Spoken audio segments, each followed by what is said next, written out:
শীতের রাতে কম্বলের নিচে ছেলে আমাকে জড়িয়ে ধরে বলল, মা, আমি তোমাকে কখনো অন্য কারো হাতে ছাড়ব না। প্রীতি ৪৯ বছর বয়সী একজন সুন্দরী বিধবা। তার একমাত্র ছেলে দেবব্রত ২০ বছর বয়সী।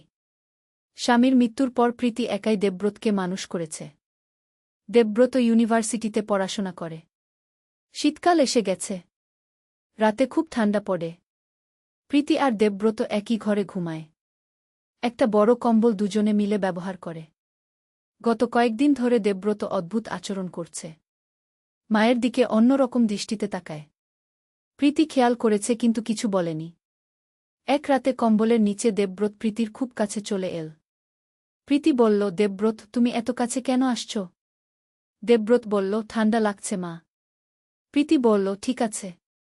কিছুক্ষণ পর দেবব্রত প্রীতিকে জড়িয়ে ধরল। প্রীতি চমকে উঠল। বলল, দেবব্রত, তুমি কি করছ? দেবব্রত বলল, মা, আমার খুব ঠান্ডা লাগছে। প্রীতি দেবব্রতকে ছাড়িয়ে দেওয়ার চেষ্টা করল। কিন্তু দেবব্রত আরও শক্ত করে জড়িয়ে ধরল। দেবব্রত কানে কানে বলল, মা, তুমি কত উষ্ণ। প্রীতির গায়ে কাটা দিল। বলল, দেবব্রত, আমাকে ছাড়ো। দেবব্রত ছাড়ল না। বলল, মা, আমি তোমাকে ভালোবাসি। প্রীতি বলল, আমিও তোমাকে ভালোবাসি। কিন্তু এভাবে নয়। দেবব্রত প্রীতির চুলে নাক ডুবিয়ে গন্ধ নিল। বলল, মা, তোমার চুলে কত সুগন্ধ। প্রীতি ঘাবড়ে গেল। বলল, দেবব্রত, তুমি স্বাভাবিক আচরণ করো। দেবব্রত বলল, আমি স্বাভাবিক আচরণই করছি। একজন পুরুষ তার প্রিয় নারীর সাথে যেমন করে। প্রীতি বলল, আমি তোমার মা। দেবব্রত বলল, তুমি আমার মা, কিন্তু তুমি একজন সুন্দর নারীও। প্রীতি উঠে বসল। বলল, দেবব্রত, তুমি কি বলছ? দেবব্রতও উঠে বসল। প্রীতির হাত ধরে বলল, মা, আমি তোমার প্রেমে পড়েছি। প্রীতি হাত ছাড়িয়ে নিল। বলল, এটা সম্ভব নয়। দেবব্রত আবার হাত ধরল। বলল, কেন সম্ভব নয়? আমি একজন পুরুষ, তুমি একজন নারী। প্রীতি বলল, কিন্তু আমি তোমার মা। দেবব্রত বলল, তাতে কি? আমাদের বয়সের তফাৎ খুব বেশি নয়। প্রীতি ভাবল। সে মাত্র ১৯ বছর বয়সে মা হয়েছিল। এখন তার ৩৯, দেবব্রতের ২০। দেবব্রত বলল, মা, তুমি এত সুন্দর। তোমার মতো নারী খুঁজে পাওয়া কঠিন। প্রীতির মনে দ্বিধা কাজ করতে লাগল। দেবব্রত তার গালে হাত রাখল।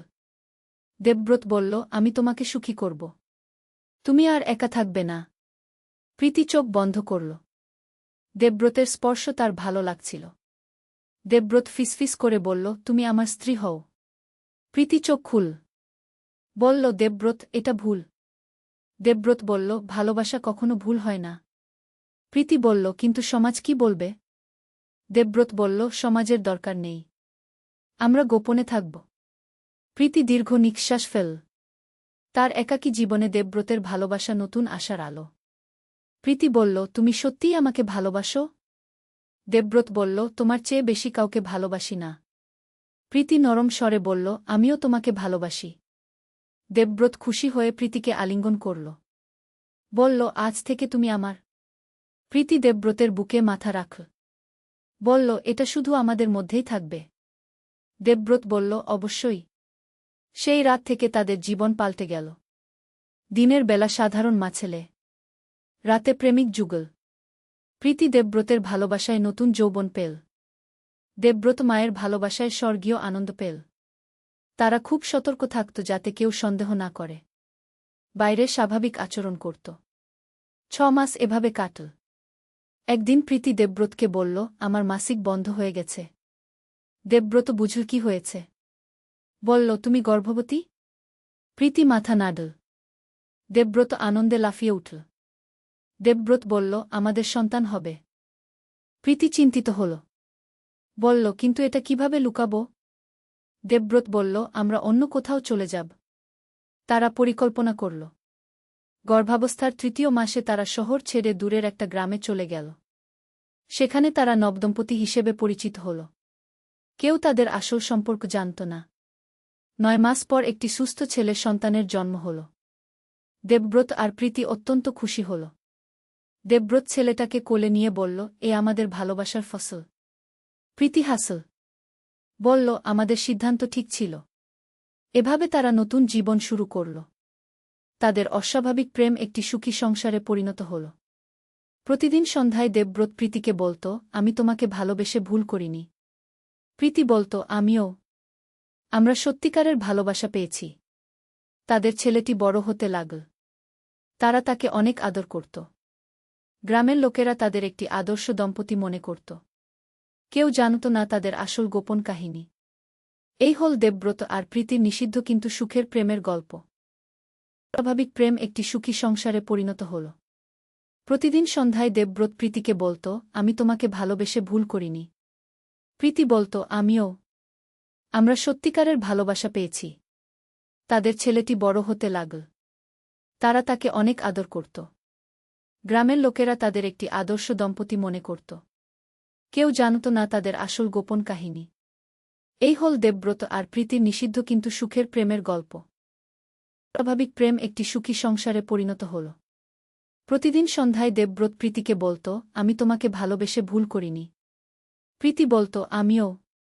আমরা সত্যিকারের ভালোবাসা পেয়েছি। তাদের ছেলেটি বড় হতে লাগল। তারা তাকে অনেক আদর করত।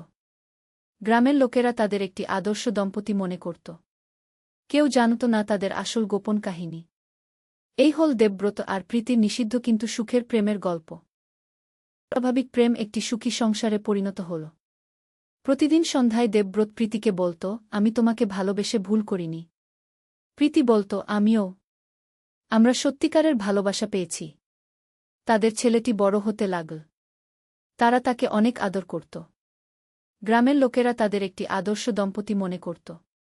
কেউ জানত না তাদের আসল গোপন কাহিনী। এই হল দেবব্রত আর প্রীতির নিষিদ্ধ কিন্তু সুখের প্রেমের গল্প। স্বাভাবিক প্রেম একটি সুখী সংসারে পরিণত হল।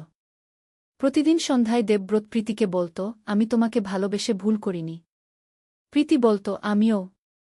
আমরা সত্যিকারের ভালোবাসা পেয়েছি। তাদের ছেলেটি বড় হতে লাগল। তারা তাকে অনেক আদর করত। গ্রামের লোকেরা তাদের একটি আদর্শ দম্পতি মনে করত। কেউ জানত না তাদের আসল গোপন কাহিনী। এই হল দেবব্রত আর প্রীতির নিষিদ্ধ কিন্তু সুখের প্রেমের গল্প। স্বাভাবিক প্রেম একটি সুখী সংসারে পরিণত হল। প্রতিদিন সন্ধ্যায় দেবব্রত প্রীতিকে বলত, আমি তোমাকে ভালোবেসে ভুল করিনি। প্রীতি বলত, আমিও। আমরা সত্যিকারের ভালোবাসা পেয়েছি। তাদের ছেলেটি বড় হতে লাগল। তারা তাকে অনেক আদর করত। গ্রামের লোকেরা তাদের একটি আদর্শ দম্পতি মনে করত। কেউ জানত না তাদের আসল গোপন কাহিনী।